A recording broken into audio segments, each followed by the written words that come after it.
Morning. Ram Ram सा। Balaji online classes में आप सभी का हार्दिक स्वागत, अभिनंदन। जैसा कि विद्यार्थियों और मेरे मित्रों, हम जनरल साइंस पढ़ रहे हैं और जनरल साइंस में मैंने आपको पोषण पढ़ाना शुरू किया है। पोषण में मैंने आपको सबसे पहले पढ़ाया था विटामिन, पढ़ा दिया था। विटामिन के बाद कल हमने कार्बोहाइड्रेट पढ़ा था। आज हम पढ़ेंगे प्रोटीन, वसा और खनिज लवण। इन तीनों के बारे में आज हम अध्ययन करने जा रहे हैं। तो यदि आपको मेरा वीडियो पसंद आता है और यदि आप किसी प्रकार की कंपटीशन तैयारी करते हैं तो मेरे प्यारे मित्रों, वीडियो को पूरा ज़रूर देखें। जितना आप वीडियो को पूरा देखोगे आपका ज्ञान अधिक बढ़ेगा। और जो मैं आपको ये जनरल साइंस पढ़ा रहा हूँ, उस जनरल साइंस के लिए आपको किसी प्रकार का क्वेश्चन, यदि आपके किसी प्रकार का एग्ज़ाम है तो उस एग्ज़ाम में कोई भी क्वेश्चन छूटेगा नहीं, क्योंकि जो टॉपिक मैंने यहाँ पढ़ा दिया उस टॉपिक को आपको कहीं से भी पढ़ने की जरूरत नहीं है। क्योंकि मैंने ये जो टॉपिक पढ़ाया है वो पूरे पेपर के एनालिसिस से और एक ऑथरेट बुक होती है जो हमारे सिलेबस में चलती है, उस बुक का सहयोग लिया था और उसके द्वारा मैंने खुद के नोट्स बनाए और उस नोट्स के माध्यम से मैं आपको पढ़ा रहा हूँ। तो जो भी मैं यहाँ जनरल साइंस का टॉपिक पढ़ाता हूँ वो 100% परफेक्ट पढ़ा रहा हूँ। किसी प्रकार की उसमें त्रुटि नहीं होगी और न होने की संभावना रहेगी। तो चलिए हम शुरू करते हैं आज का हमारा टॉपिक, प्रोटीन।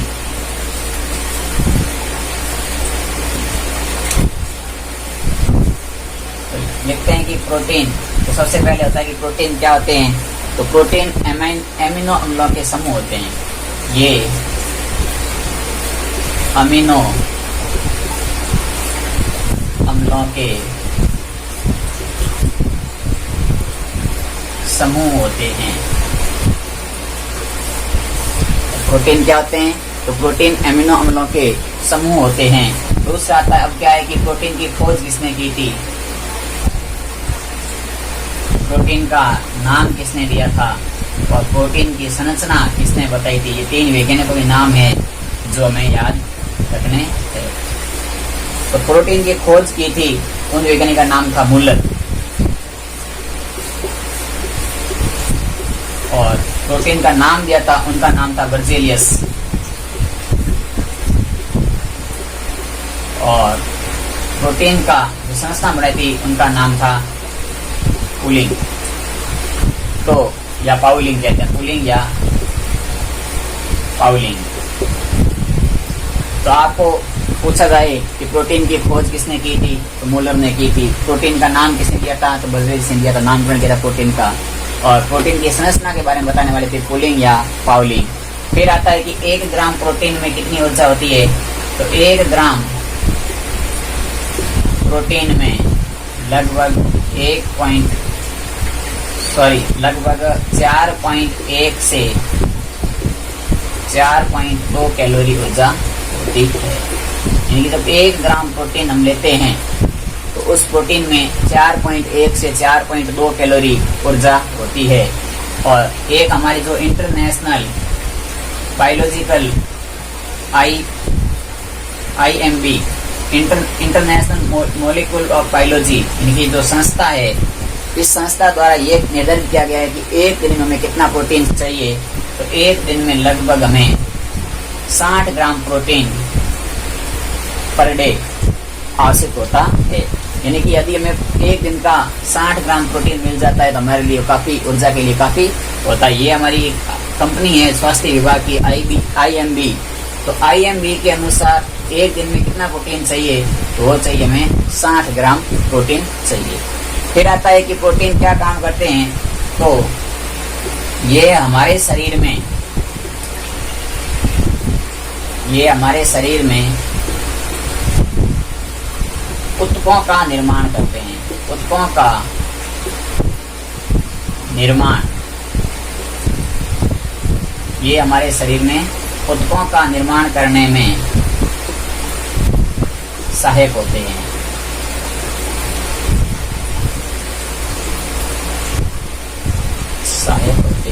यानी कि प्रोटीन होते हैं जो हमारे शरीर में ऊतकों के निर्माण या ऊतक बनाने में सहायक होते हैं।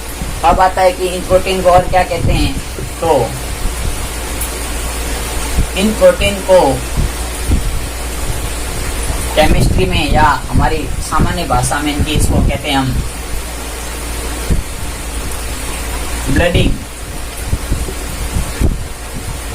Blooding block of life. इनकी प्रोटीन को इन प्रोटीन को बिल्डिंग ब्लॉक ऑफ लाइफ, यानी कि जिस प्रकार हम बिल्डिंग बनाते हैं तो उसमें पत्थरों का निर्माण करते हैं, उसी प्रकार हमारे शरीर को बनाने के लिए जिस प्रकार बिल्डिंग में पत्थर काम आते हैं, इसी प्रकार हमारे शरीर में प्रोटीन काम आते हैं, जो ऊतक बनाते हैं और ऊतकों से अंग बनते हैं, अंग मिलकर के हमारा तंत्र या सिस्टम बनता है पूरा और शरीर का निर्माण होता है। तो इसे बिल्डिंग ब्लॉक ऑफ लाइफ कहते हैं प्रोटीन को। अब आता है कि इसका दूसरा क्या काम होता है, तो ये घावों को भरने में काम आते हैं, घावों को भरने में सहायक होते। फिर आता है कि एक कुछ प्रोटीन होता है, जैसे सबसे अधिक प्रोटीन होता है सोयाबीन में। तो यदि 100 ग्राम सोयाबीन है, हमने यदि 100 ग्राम सोयाबीन खा ली तो 100 ग्राम सोयाबीन में कितना प्रोटीन होगा, तो वो होगा 36 ग्राम प्रोटीन होता है। काफी बार पूछा जाता है कि सोयाबीन के अंदर प्रोटीन कितना पाया जाता है, तो 100 ग्राम प्रोटीन में 100 ग्राम सोयाबीन में 36 ग्राम प्रोटीन होता है।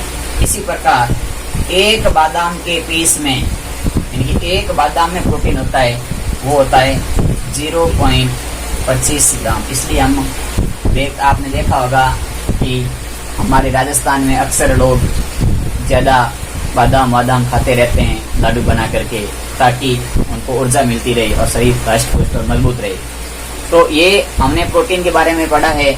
अब हम पढ़ते हैं कि कुछ विशेष प्रकार के प्रोटीन होते हैं, जैसे दाल में कौन सा प्रोटीन होता है, दूध में कौन सा प्रोटीन होता है, अंडे में कौन सा प्रोटीन होता है, हमारे बाल और नाखून में कौन सा प्रोटीन होता है, गेहूं में कौन सा प्रोटीन होता है, खून में कौन सा प्रोटीन होता है, गाजर में कौन सा प्रोटीन होता है, हड्डियों में कौन सा प्रोटीन होता है, और टमाटर में कौन सा प्रोटीन होता है, और हमारी त्वचा में कौन सा प्रोटीन होता है, और मांसपेशी में कौन सा प्रोटीन के बारे में लिखते हैं।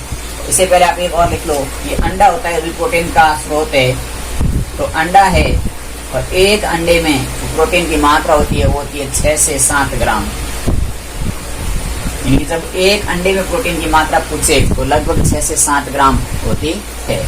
चलिए हम आगे लिखते हैं कि प्रमुख प्रोटीन किसमें पाए जाते हैं, अलग अलग प्रोटीन के नाम हैं। तो सबसे पहले लिखते हैं कि दाल में कौन सा प्रोटीन होता है। दालों में विभिन्न प्रकार की दालें होती है, तो दालों में जो प्रोटीन पाया जाता है उसका नाम है प्रोलेमिन्स।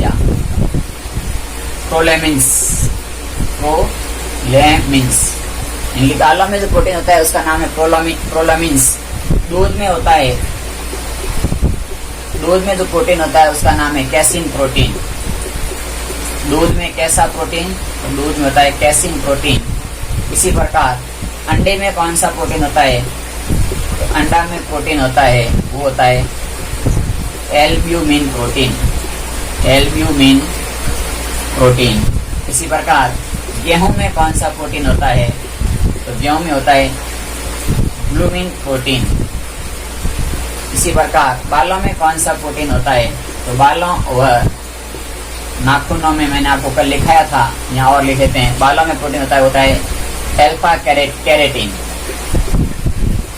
अल्फा कैरेटिन प्रोटीन होता है बालों और नाखूनों में। बीटा कैरेटिन होता है मकड़ी के जाल में।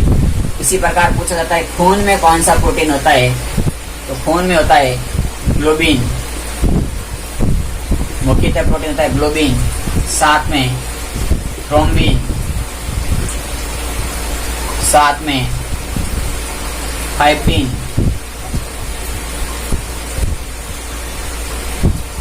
फाइब्रिन और प्रोथ्रोम्बिन। ग्लोबिन, थ्रोम्बिन, फाइब्रिन और प्रोथ्रोम्बिन, तो ये मुख्य प्रोटीन होते हैं जो खून में होते हैं। और अगला आता है कि गाजर में कौन सा प्रोटीन होता है। तो गाजर में प्रोटीन होता है, वो होता है आपका कैरोटीन। गाजर में प्रोटीन होता है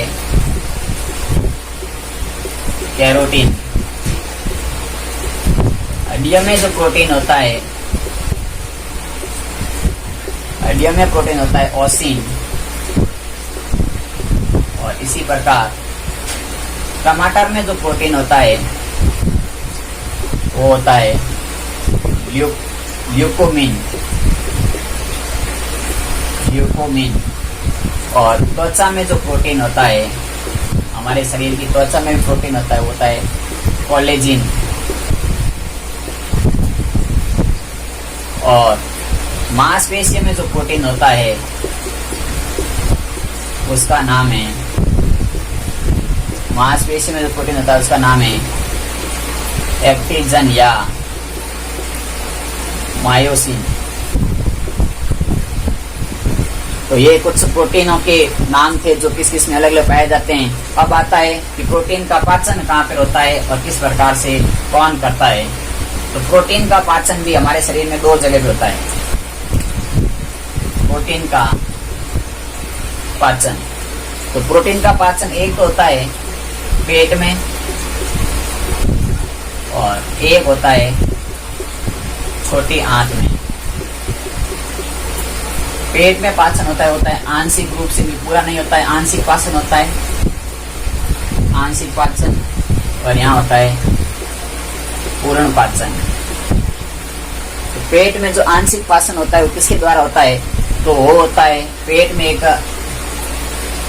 हमारे एंजाइम पाया जाता है पेप्सिन, जो जठर रस में पाया जाता है। पेप्सिन नामक एंजाइम जो कि कहाँ पाया जाता है, जठर रस में। और इस जठर रस में एंजाइम होता है पेप्सिन। पेप्सिन इसका प्रोटीन का पाचन करता है। इसी प्रकार छोटे आंत में एक प्रोटीन होता है ट्रेप्सिन, जो कि अग्नाशय रस में पाया जाता है। और इस अग्नाशय रस में पाया जाता है ट्रेप्सिन या ट्रोप्सिन कहते हैं जिसको, जिसके द्वारा इसका पाचन होता है। उसके बाद आता है कि प्रोटीन की वृद्धि हो जाएगी तो क्या होगा, और प्रोटीन की कमी हो जाएगी तो क्या होगा।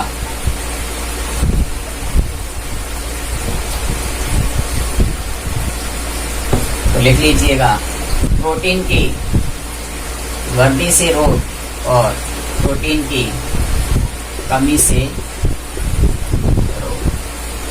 वृद्धि से भी तो रोग हो सकते हैं, जरूर थोड़ी कि नहीं होंगे। तो वृद्धि से क्या होगा और कमी से क्या होगा, तो ये दोनों रोगों के बारे में हम पढ़ते हैं।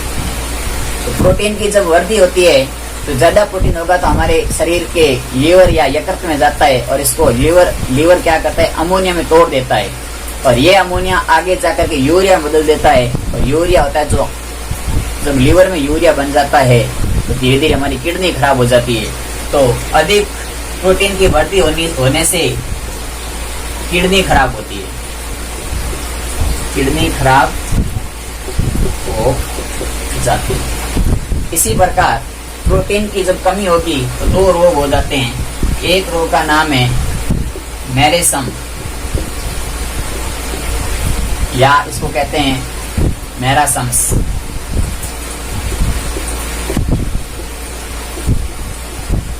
मेरेसम या मैरासम ये होता है 5 से 6 साल के बच्चों में। इनकी 5 से 6 वर्ष का बच्चा है तो उसमें ये रोग हो जाता है। और इससे क्या होता है, इसमें खून की कमी हो जाती है, खून की कमी, और बच्चे का मानसिक और शारीरिक विकास रुक जाता है और बच्चा मंद बुद्धि का हो जाता है और मांसपेशियां और स्किन होती है जो सिकुड़ जाती है। दूसरा रोग आता है जो काफी बार पूछा जाता है, उसका नाम है क्वाशियोक्योर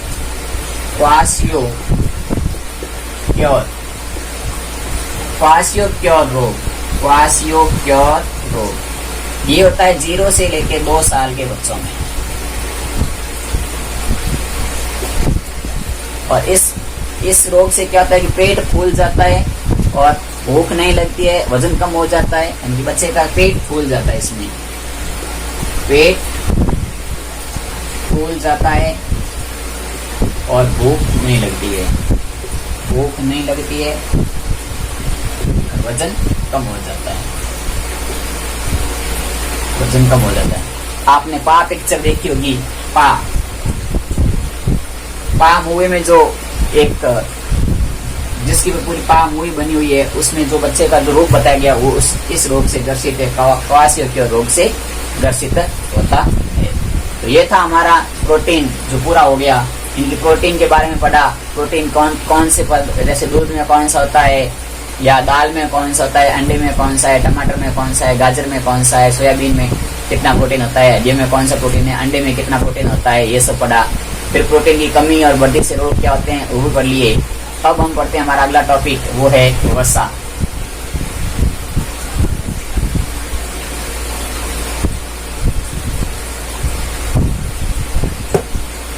वसा जिसे हम फैट कहते हैं।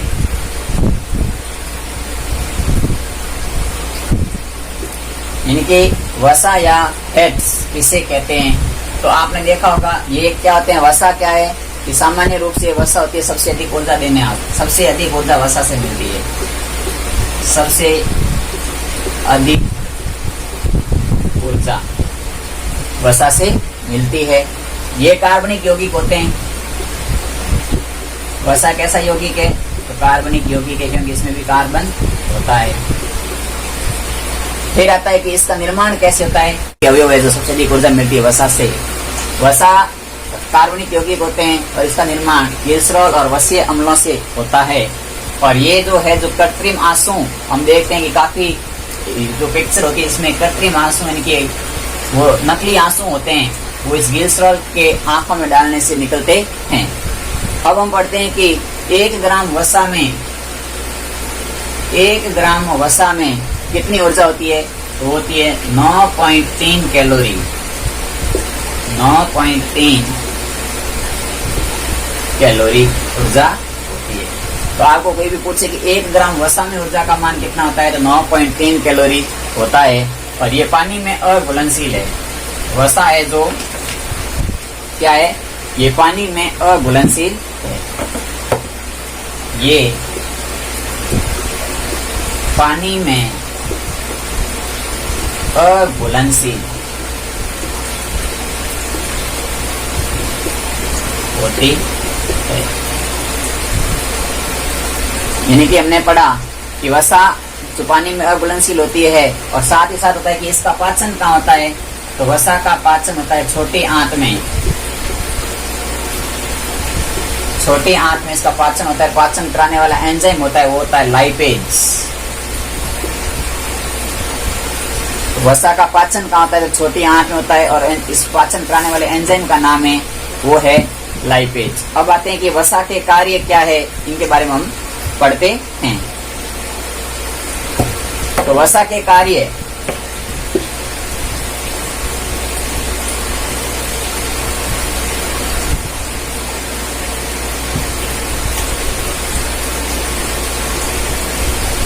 वसा के कार्य, वसा के कार्यों के बारे में पढ़ते हैं। तो वसा के प्रमुख कार्य थे कि लंबे समय तक काम करने के लिए ऊर्जा देते हैं। पहला कार्य है कि लंबे समय तक कार्य करने हेतु या कार्य करने के लिए हमें ऊर्जा देते हैं। दूसरा है कि कमजोर भागों की सुरक्षा प्रदान करते हैं। कमजोर भागों की सुरक्षा, शरीर के जो कमजोर भाग होते हैं उनकी सुरक्षा करते हैं, तो वसा सुरक्षा करती है। और ये हमारे शरीर को वाटर प्रूफ बनाते हैं कि पानी शरीर में नहीं जाने देते हैं। तो शरीर को वाटर प्रूफ बनाते, वसा हमारे शरीर को वाटर प्रूफ बनाती है। अब आते हैं कि वसा के प्रकार कितने होते हैं, तो वसा 2 प्रकार की होती है। वसा 2 प्रकार की होती है। फैट्स होते हैं वो 2 प्रकार के होते हैं। तो वसा के 2 प्रकार पढ़ते हैं हम। पहला आता है वो है संतृप्त वसा, और ये है असंतृप्त वसा। संतृप्त वसा और असंतृप्त वसा में क्या अंतर है, इनके बारे में पढ़ते हैं। तो संतृप्त वसा में होता है कार्बन कार्बन के मध्य एकल बंध। तो इसमें होता है कार्बन कार्बन के मध्य द्विबंध। पहला अंतर है कि संतृप्त वसा होती है, इसमें कार्बन कार्बन एकल बंध होता है और यहाँ कार्बन कार्बन द्विबंध होते हैं। दूसरा आता है कि ज्यादा ताप पर ये तरल बन जाती है और कम ताप पर ये ठोस हो जाती है। जब इसका ताप ज्यादा करेंगे, ताप बढ़ाने पर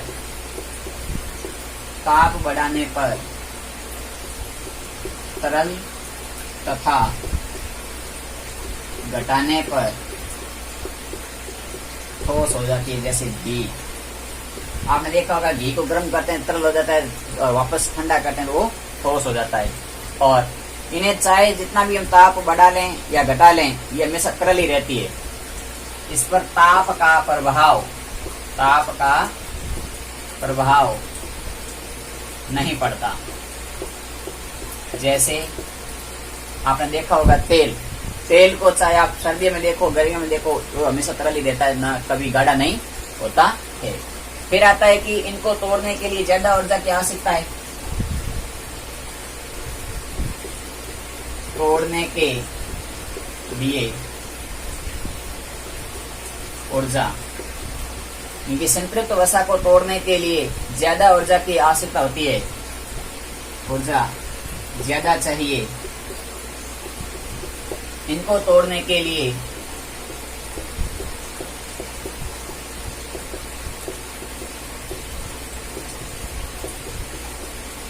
कम ऊर्जा की आवश्यकता होती है, तोड़ने के लिए कम ऊर्जा की आवश्यकता होती है।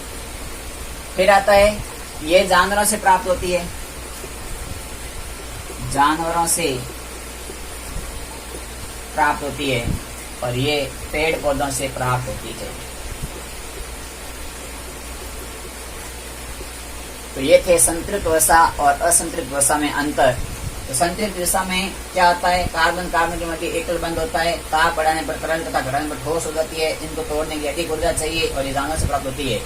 जबकि असंतृप्त वसा होती है, इसमें कार्बन कार्बन के मध्य द्विबंध होता है, ताप का प्रभाव नहीं पड़ता है। जैसे कि तेल है, तेल को चाहे किसी भी मौसम में रखो आप, इनको तोड़ने के लिए कम ऊर्जा चाहिए, ये पादपों से प्राप्त होती है। अब क्या आते हैं कि इनके दोनों के उदाहरण होते हैं। तो संतृप्त वसा के उदाहरण है, इनका होता है घी, नारियल तेल, घी है, नारियल तेल है, मछली का यकृत है,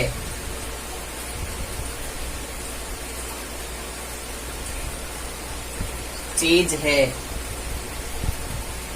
मक्खन है या छाछ है। यानी कि ये होते हैं संतृप्त वसा में आते हैं। घी, नारियल तेल, मछली का यकृत, चीज, मक्खन, छाछ। और असंतृप्त वसा में आते हैं, वो आते हैं तेलीय पदार्थ सारे, जैसे सूरजमुखी का तेल हो, सोयाबीन का तेल हो, मूंगफली का तेल हो, सरसों का तेल हो, बादाम का तेल हो, जैतून का तेल हो आदि। तो ये थे संतृप्त और असंतृप्त वसा के बारे में तो जो हमने पढ़ा। अगला हमारा है कि वसा का संग्रहण और वसा से क्या क्या रोग होते हैं, कमी से अधिक से वो पड़ते हैं।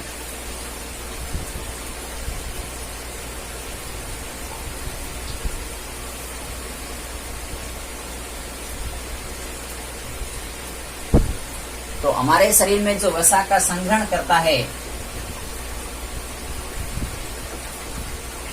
वसा का संग्रहण करने वाले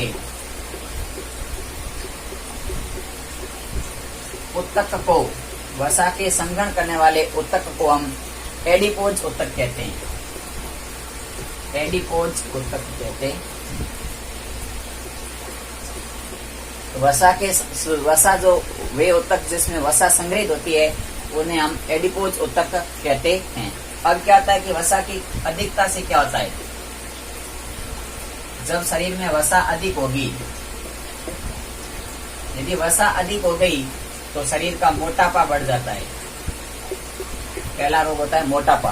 जिसे हम डायबिटीज कहते हैं। और मोटापा होता है, उसके लिए माप होता है कि वेट और हाइट के अनुसार, इनकी हमारी वेट में हाइट का भाग देते हैं तो कितना होना चाहिए।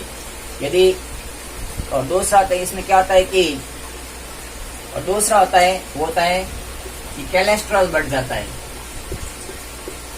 कोलेस्ट्रॉल बढ़ जाता है। और जब ये कोलेस्ट्रॉल बढ़ जाता है तो हमारे हृदय के चारों ओर इसका आवरण जमाना शुरू हो जाता है।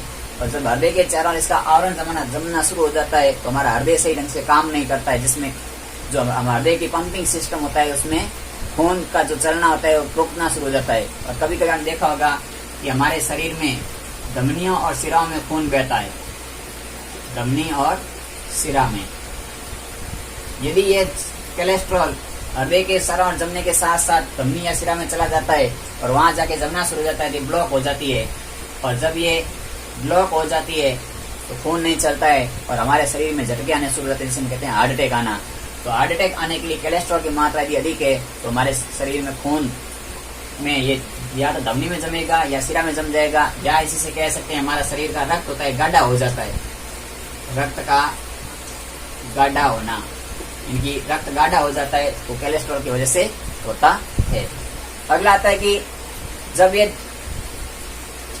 इस प्रकार के सब ये हमारे शरीर में जमता है और गाढ़ा हो जाता है तो हमारे शरीर के इनकी जो हृदय होता है काम करना बंद कर देता है, इनकी कोई नस में खून नहीं चलेगा, जिसे हम कहते हैं नस ब्लॉक हो गई, हार्ट अटैक आ गया।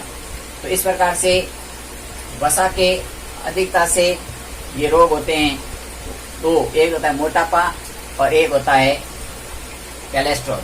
अगला आता है कि यकृत में सूजन आ जाती है। कभी कभी इस वसा के जमने से हमारे शरीर के जो ये यकृत होता है उसमें भी सूजन आ जाती है। और वसा की भी शरीर में कमी हो जाएगी तो कमी से कुछ भी नहीं है, एक हमें थकान महसूस होती है और कमजोरी आ जाती है। अधिकता से रोग याद रखने मोटापा, कोलेस्ट्रॉल, और कोलेस्ट्रॉल जब बढ़ जाएगा तो हमारे शरीर को हार्ट अटैक आने की संभावनाएं अधिक हो जाएगी। अब आता है अगला आता है कि वसा की कमी से हो गया रोग। अब हमने वसा पूरा पढ़ लिया, वसा के बारे में संतृप्त असंतृप्त वसा पढ़ ली। अब हम पढ़ते हैं कुछ शरीर में हमारे शरीर में कुछ काम आने वाले खनिज पदार्थ है, उनके बारे में भी अध्ययन करते हैं। तो अगला टॉपिक है हमारा वो है खनिज।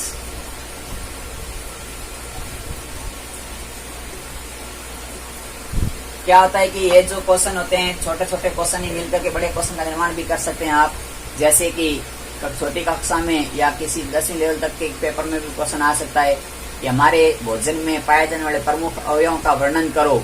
तो आपको अवयव कौन से हैं, तो पहला अवयव आपको लिखना है कि कार्बोहाइड्रेट, उनके बारे में मैंने कल पढ़ाया था। विटामिन्स, उनके बारे में मैंने पढ़ा रखा है, उनके बारे में आप कुछ भी 10-15 लाइन लिख सकते हो। फिर आप लिख सकते हो प्रोटीन, जो भी पढ़ा। उसके बाद आप लिख सकते हो वसा, वसा में भी मैंने पढ़ा है 10-12 लाइन, इसमें भी लिख सकते हो आप। और अब अगला पढ़ते हैं खनिज पदार्थ। तो खनिज पदार्थों में हमारे शरीर में कौन कौन से प्रमुख खनिज है जो काम आते हैं। तो खनिज पदार्थ में पहला पदार्थ काम आता है लौह तत्व। इनकी हमारे शरीर में खनिज में पहला काम आता है लौह तत्व, जिसे हम आयरन कहते हैं। और खून होता है जिसमें हीमोग्लोबिन वर्णक होता है, उस हीमोग्लोबिन वर्णक का रंग होता है, इसके कारण लाल होता है। तो हीमोग्लोबिन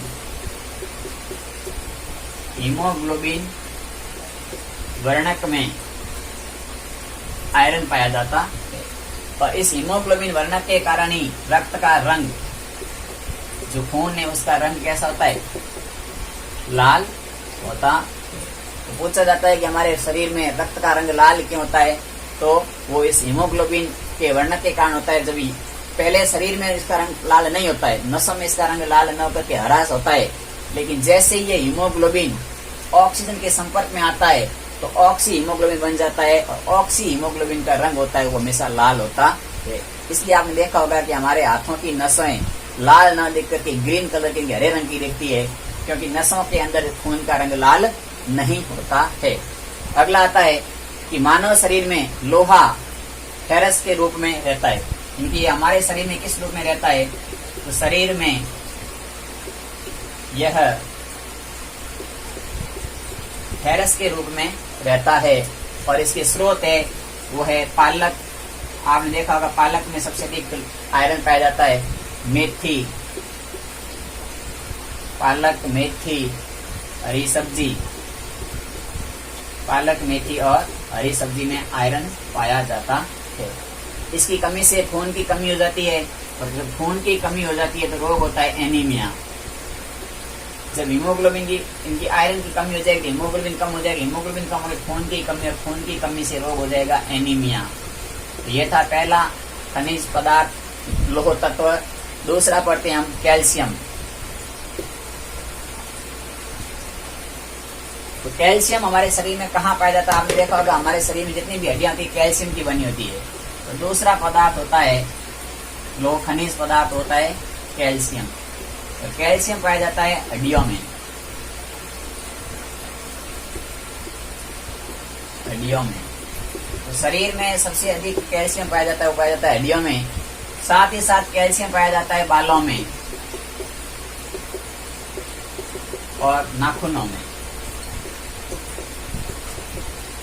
बालों और नाखूनों में भी कैल्शियम की मात्रा पाई जाती है।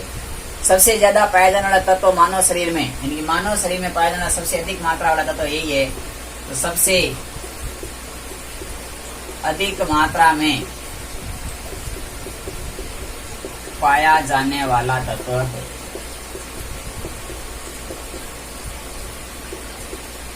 तो मानव शरीर में सबसे अधिक मात्रा में पाया जाने वाला तत्व कौन सा है? तो है कैल्शियम।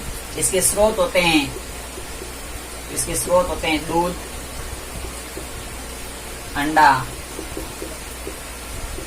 केला और कैल्शियम की टैबलेट। इनकी कैल्शियम की गोलियां भी आती है जो बाहर से खाई जाती है। इसकी कमी से रोग हो जाते हैं। कमी से पहला रोग होता है रिकेट्स।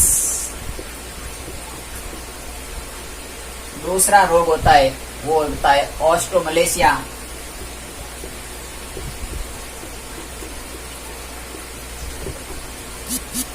और तीसरा रोग होता है ऑस्टोपाइरोसिस।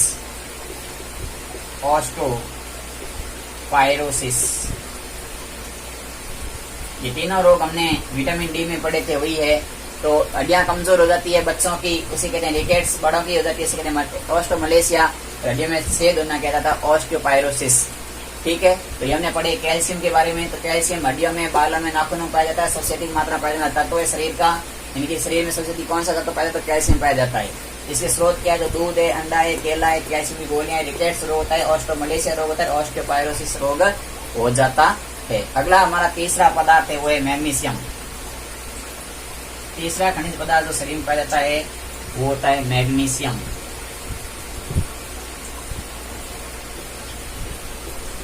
मैग्नीशियम तो मैग्नीशियम जो हमारे शरीर की मांसपेशियों के निर्माण में सहायक होता है। मांसपेशीय निर्माण में सहायक, यानी कि हमारे शरीर की जो मांसपेशियां थी उसके निर्माण में काम आता है। इसके स्रोत है हरी सब्जी,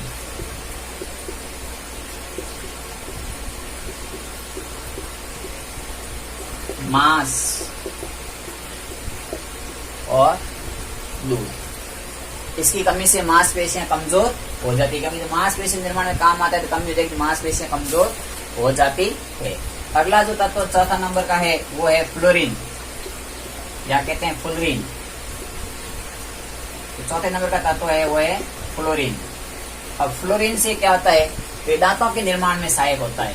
हमारे दांतों में पाया जाने वाला तत्व है, दांतों के निर्माण में सहायक फ्लोरीन होता है, जो हमारे शरीर के अंदर दांतों के निर्माण में सहायक होता है। और इसका निर्माण, इसके द्वारा, फ्लोरीन के द्वारा हमारे दांतों का सबसे कठोर भाग होता है इनामेल। तो इनामेल का निर्माण फ्लोरीन से होता है, जो सबसे कठोर भाग होता है मानव शरीर का, कठोर भाग।